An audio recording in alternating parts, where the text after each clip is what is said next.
it ang pinagpagura namin sa Firefly dahil ang taping namin dito is travel talaga, adventure, and galing kaming taping ng Voltes 5.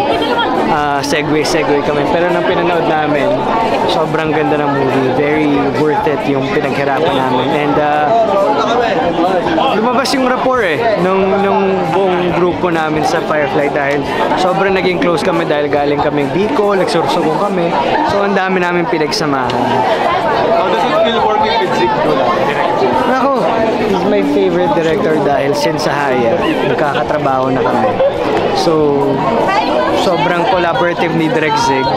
And meron kami mga pinag-uusapan ng mga bagay na hindi directly about sa scene pero matututo ka na pwede mo magamit sa scene. Ay, sa lahat ng mga kapuso natin dyan, ako si Miguel Tan Felix. Iniimbitahan ko kayong manood ng Firefly.